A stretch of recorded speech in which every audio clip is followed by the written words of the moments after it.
Здравейте, номади! Здравейте. Здравей, Димитър! Много си щастливо днеска. Да. Добре.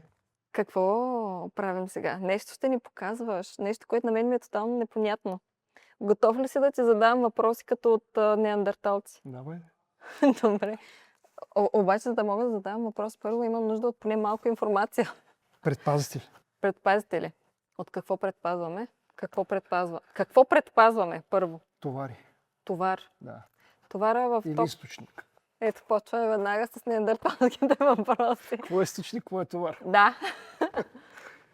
Източник е когато произвеждаме електричество, било то през солари, някакъв тип агрегат. Да. DC-то, като от DC-то, двигателя. точно така. Става източник. И товар е консуматора. Да. И нещо, което стои между източника и консуматора, се нарича предпазител. В кемперите има много видови предпазители, които се ползват. Ние днес искаме да се спрем на малко по-специализирани предпазители, които са на съвършено друго ниво вече, не, като работа и като апарат и като всичко останало. Не. Могат да бъдат ползвани във всякакъв тип инсталации, от нормалната до някаква по-сложна инсталация. Защото в момента е много модерно да се качват много акумулатори, много мощност да има. Да. В тази връзка вече пък зависи, нали, има различни решения. Сега ние имаме отделно видео за предпазителите, не само като някои типови, сега ще се спра на тях. След това е така наречения автопредпазител. Това представлява предпазител с различна мощност, като най-големия мисля, че е на 40 ампера. Предпазител и бушон е едно и също нещо. Едно и също нещо. Добре. Въпрос на терминология. Добре. Сега това са така наречените стопяеми предпазители. Тук има много видови предпазители. Тук искам да вкарам един термин. Тук имаме изписана 10 ампера. Да. Значи този прекъсвач изгори, когато токът стане по-голям или равен на 10 ампера. Да. Този предпазител тогава ще изгори. Само, че има скорост на пропускване на тока. Значи има така наречената разривна мощност. Това е мощността, която ще премине за много кратко време през този предпазител. Не, защото това е с най-малка разривна мощност. Нали, този предпазител е 175 ампера с доста по-голяма разривна мощност. Това стопяем ли? Това е стопяем предпазител също. Почвам да се уча. Добре. Това е някакъв друг предпазител стопяем. Той е с мощност 50 ампера. Що е важна тази мощност? Защото когато това изделие е проектирано така, че да издържи на да пропусне определен ток за много кратко време, гарантира, нали, че ще запази системата цяла. Нали? Защото обикновено те токове стават от късо съединение, което може да се породи вътре в кемпера или между някакви консуматори. Защото сега като свържеш два акумулатора по 310 ампер часа да работят в паралел, там вече стават нещата сериозни. Нали? Примерно BMS системата може да пропусне 200 ампера да минат и 200 от другия стават 400 ампера, нали, като цяло. И това чисто грубо като понятие. Да. 400 ампера ток на късо съединение вече става много сериозно нещо. Така, това е най-простият тип. Съответно, това е така най-големият тип, като тук предпазителите могат да стигнат до 300 ампера в този корпус. Okay. Така наречените ANL предпазители са. Ето това. Така, днеска няма да говорим за това, ще говорим за така наречените DC-DC предпазители. Това е автоматичен прекъсвач. Всички ги имаме по къщите, но тук разликата е, че това нещо е конструирано да работи за прав ток. В къщите ни тока не е прав, така ли? Не, в къщи тока е променлив. Променлив. Да. Къде е прав тока? Кемпера е прав ток. Правия ток като правило е по-опасен. Ние ток от променливия. Смисъл такъв, че правия ток при много ниски напрежения може да убие. Над 36 волта се води опасно напрежение. Да. А променливия може и да не те убие. Също важи и за променливия, но там нещата са как да го обясня, той е по-опасен тока, защото ако премине през тебе прав ток, с по-високо напрежение, Ти не може да прекъснеш веригата. Да, там съкръщава всичко на секундата. И ако премине тока, пък ти оцелеш, последствия почват такива доста последици имаш върху вътрешните органи и така нататък. Почва да спира едно по едно да работи. Сега няколко типни предпазители сме подбрали тук. С работата им е еднаква. Принципно това е двуполюсен прекъсвач. Това какво значи? Че може да се закачи плюса и минуса. Примерно имаш горе някакъв стринг солари, нали, с по-високо системно напрежение, защото сега слагат солари на 52 волта, на не знам колко волта. Масовката за кемперите е 19 до 22 волта работно напрежение на соларите, нали? Но пък сега почнаха да слагат и по-големи солари с по-голямо напрежение. И сега, ако имаш два панела по, да речем, 52 волта и ги свържеш последователно да работят, съответно ще стане напрежението долу към 100 волта. Сега тези прекъсвачи, правотоковите, това са на Schneider Electric производство. Има ги в магазинната мрежа, специализираните магазини, в смисъл това, там железарията няма как да го намериш, защото ще гледат като голям камък, какво търсиш. Така. Сега на този прекъсвач имаме модела, имаме и крива на изключване. Различните криви подсигуряват кривата на изключване с каква скорост ще изключи прекъсвач. Нали, избирайки различна крива, се променя скоростта за изключване.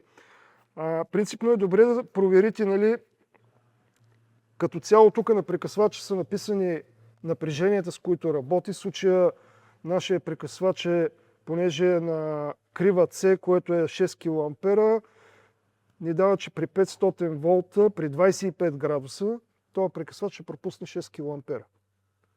Което значи кило 1000, 6000 ампера. Ще мога да пропусне прекъсвача, без да се разруши корпуса на прекъсвача. Това изделие ще остане цяло. Така, в случай този прекъсвач е 32 ампера. Има и с по-малък ток. Тези единичките са с 40 ампера ток, като пак кривата на изключване ни е C. Искам пак да попитам. Значи това казва, че е 32 ампера. На 32 ампера или повече ще прекъсне, но На ще 30... Да. ще издържи на напрежение до 400, на ток до 400 и нещо, както казвам. Оразмерение за 400 волта прекъсвач. 400 волта право напрежение. Да. Е оразмерен да работи. Да. Ще изключи при 25 градуса на 32 ампера и ще пропусне ток през него, като това изделие ще остане цяло на 6000 ампера. Говорим ток от късо съединение. Да. Което Разбрах. така. Сега много хора ползват такива прекъсвачи, когато слизат горе от соларите. Но те ползват такива штрак, в смисъл физически прекъсвачи. Да. Той няма никаква защита. Нали? Много от контролерите, които се слагат за соларните системи, също нямат защита. Наистина ли? Да, когато го закъсиш, той изгаря. Самия контролер ще изгори. Да. Защото пък соларите имат така наречения ток на късо съединение, който могат да понесат самите солари. Нали? Ако двата края на солара ги вържиш на късо, той няма да изгори. Въпреки че генерира енергия, нали? Произвежда. Ако го вържиш, там пише го отзад на всеки солар, има няколко параметра, колко ток дава, колко му е напрежението при отворена верига и колко му е тока на късо съединение. Да, добре. Така, много хора ползват такива штрак. Това е много по-удобно, защото първо имаш физическо разделяне, нали, можеш да изключиш изцяло соларния стринг или там DC консуматора и съответно имаш и ток, който защитава самата верига. Това е характерно за тези прекъсвачи, значи имат указана посока. Тук има плюс, има и минус. Независимост от това, коя от линиите искаме да прекъснем, дали плюса, дали минуса. В общия случай кемперите са на един минус, нали, всичко е свързано, минусите са на едно. Значи тогава може да превключим, може да вържим само плюса да мине от тук. Нали, ако ползваме еднопоресен прекъсвач. Това защо е направено? Защото посоката на потенциала, който в случая е плюс, е много важен, защото гасенето на дъгата при променливия ток става по един начин, тук е много по-различно при постоянния ток. Волтовата дъга, която се получава при изключване на самия предпазител. Защото имаш два контакта, които са залепени, нали, в случая като го включа така, те се залепят тези два контакта. Обаче като почва да го изключвам, тези два контакта се разделят. В момента, в който почва да се разделят, между тях така се получава така наречената волтова дъга, която, нали, трябва да бъде загасена по някакъв начин, защото тя трябва да се прекъсне, нали, като цяло. Тук системата за гасене на дъгата е много по-различна и затова е много важно да се спази посоката на поляритета на самия предпазител. Тук при двуполюсния предпазител е на чертана схема отгоре върху него, където се оказва, нали, посоката, ако примерно в моя случай, ако така го монтирам предпазите, като гледам схемата, плюс трябва да ми е тук, минус трябва да ми е тук. Да. И съответно излизам плюс и минус. Обаче пък, ако влезна от долна страна, полюсите ми стават различни. Плюса влиза тук, минуса влиза тук. Ето това го казваме тук отгоре на самия прекъсвач на чертана т.е. схема. тук може да се променят Може да посоките. промениш посоката, ама това е само на входа. Нали, къде влизаш и откъде излизаш. Да. Нали, тук при това е по същия начин. Имаме плюс и минус. Така, при това е двуполюсен прекъсвач, който е направен за доста по-сериозна система. Това прекъсвач е 100 ампера, като тук пак имаме указани двата входа. Нали, кой вход? Тук имаме вход един, вход друг. Изход един, изход друг. Сиреч плюс и минус, плюс и минус. Това означава, че от два... Не от една линия. От една линия. Това означава, че тази система е за два източника. Не. Тук един влизаш, от тук излизаш. Не, тогава това е направено, когато вече нямаш общ минус, както е с нормалните кемпери. Ако си с общ минус, може да минеш с единичен прекъсвач, но ако си с разделен минус, тогава вече може да ползваш този вариант. Прекъсвача. Не, като пак казваме посоката. Сега той е в този корпус по-голям, защото тук е сметнат за доста по-високо напрежение. Това е за 1000 волта право напрежение. Нали, ако има някаква вече по-сериозна соларна система, където системното напрежение е много високо, защото 1000 волта си е сериозно напрежение. За DC. Удобно, лесно, бързо и надежно най-вече. Шнайдер, всички сме ги чували, че са качествени. Добра е марката, да не казвам една от водещите пазара. Нали? В смисъл, решенията си доста добри. Който иска да си направи сериозна и надежна инсталация, това е продукт. Не струва чак толкова много пари, нали? Може да си позволиш поне едночко. Такова, да знаеш, че. И особено когато имаш и така по-отговорни консуматори, нали? В смисъл, по-отговорни консуматори. Печката? Печката чак не е, ама сега аз примерно както ползвам Starlink антена с рутери, по-чувствителни към напрежение, към смущения, такива някакви, които могат да се вкарат вътре в кемпера. Имам предвид смущения вкарани по мрежата. Когато си на външно захранване, мога да си вкараш разни пренапрежения, какво ли не още. Мога да се случи. И веднага ти давам пример с моя кемпер в старата база. Как ми изгоря хладилника. Така ли? Да. Отворен. Кемпера беше включен на ток, падна гръмна сградата отгоре, съответно тя стара, няма никаква магния защита. Като падна гърма, вкара в конструкцията пренапрежение, оттам през контакта, айде електрониката на хладилника замина. Сега това да ни става, ние в едно друго видео бяхме говорили, ама сега ще го покажем. Това са така наречените аресторни защити, които пак са DC. Това нещо пази от пренапрежение. Това нещо, ако напрежението нарасне до 3 кВ, което е възможно да нарасне, това нещо пробива и го отвежда към земя. Сега това работи с много голяма скорост. Значи, обикновено тези работи се слагат преди да тръгне към консуматорите. Нали? Идеята на това нещо е да застане между източника и консуматора. Нали? Да е монтирано това устройство. Сега каква е идеята? Ако влезе пренапрежение от някъде, както сме сега тук в халито, ако падне един гръм и кемпера ми е закачен, вероятността да вкарам пренапрежение вътре в кемпера е много голяма. Тая енергия се разпространява в сградата, защото тя е много там енергията. В смисъл, нали, докато се отведе към земята, тя може да кара пренапрежение в цялата вътрешна инсталация. И съответно това нещо да го прехвърля върху кемпера. И ползвам скъпо оборудване и чувствително оборудване към този тип смущения в мрежата. Тогава идва ред на така наречената аресторна защита, или някои ги познават още като катодни отводители. Тук имаме съответно плюс и минус да вкараме, те са обозначени. Нали, тя е DC, тя е аресторна защита, плюс и минус и съответно тук имаме изход към земя. Тази земя, не знам дали някои хора са обърнали внимание, че по фабричните кемпери има наслагани такива проводници заземителни. Нали, обикновено това се вади от минуса и се качва някъде на корпуса. В смисъл да е на метална част. Това регулярно се случва някой да пита къде е земята в кемпера. Да. Шасито. Шасито. Точно така. Пък шасито се предполага, че е вързан с земята, която пък ти взимаш от захранването. Защото изначално неутралата е земята. Защото кемпера е на 4 гуми. Нали, не вероятността да те удари гръм, когато си на 4 гуми, е много по-малка, отколкото Ако си включен към ток. ако си включен към тока. Ето това на мен ми бягаше. Как така земята е шасито, па шасито не прави контакт с земята, освен ако не сме включени към тока. Към тока. Той тогава също си имаме реално опасност да не се случи нещо, Да. защото иначе то става малко като Фарадеева решетка съм Да. чувала. И всъщност като си в колата и си на гуми, Да. много е малко вероятно да те удари мълния, доколкото Да. знам. Добре. Така, значи това нещо застава между източника и входа. Като пак уточнявам, че това е правотоково устройство. Така, значи, ако дойде ток по-голям от 3 кВ, това са 3000 волта, което при попадение на мълния е абсолютно нали, възможно, това нещо ще пропусне тока през себе си, ще ги изкара към земя и самото то ще изгори. И като изгори се сменя ли? Ами така, като изгори, значи има схема на свързване и тук, няма как да го объркаш, плюса, минуса, земята къде се свързва. Така, това нещо като изгори, тук отпред има един червен блинкер, който ще падне. Да. Ще даде такава индикация, че е изгоряло.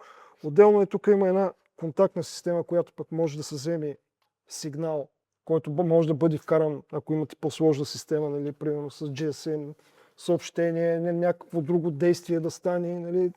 В смисъл, това са независими контакти, не, които могат да се ползват при някакви ситуации.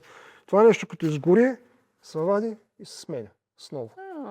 Виж колко готино е измислено. Нали, като се подменят тези елементи, е хубаво да се спазват, нали, пак Посоките. тук посоките. Нали, тока тук вече разривната мощност на това става много голяма. Това е вече отиваме на 15 килоампера, което значи 15 000 ампера ток и 3 кВ, ако се вдигне напрежението, като самото устройство е проектирано да работи на 800 волта.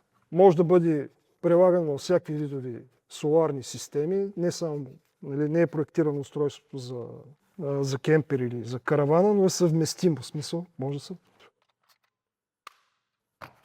Имам въпрос. Да, Това и това самоизключващи ли се системи са? това е автоматична система. Как да се му Смисъл такъв, искам да кажа, че Това ако имаш пада. едното, нямаш нужда от другото? Не, това са две различни неща. Това пази от ток на късо съединение, това пази от пренапрежение. Разбрах Не, се. това са две различни работи.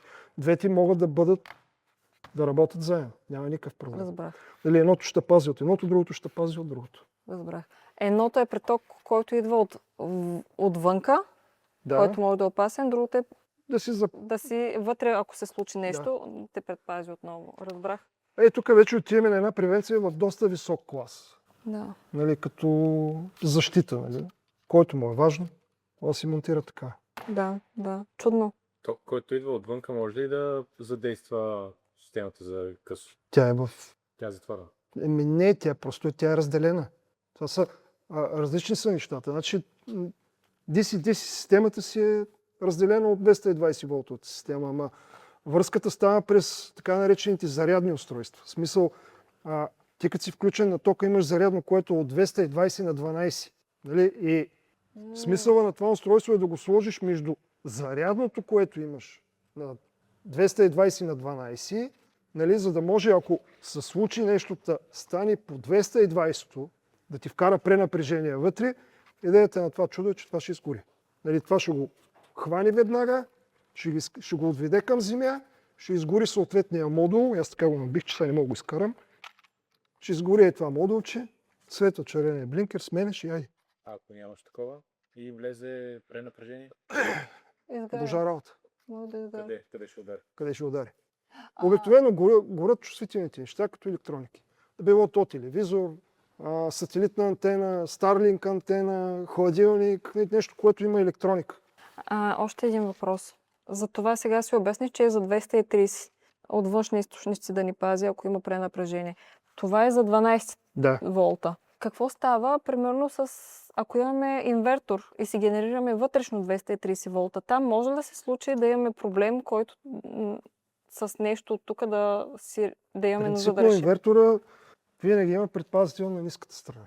Има предвид на 12 волтовата, който случай е в този модел уразмерен за съответния инвертор. Защото 2 кВт инвертор може да дигне 250 ампера товар на ниската страна, 12 волта. Мгм.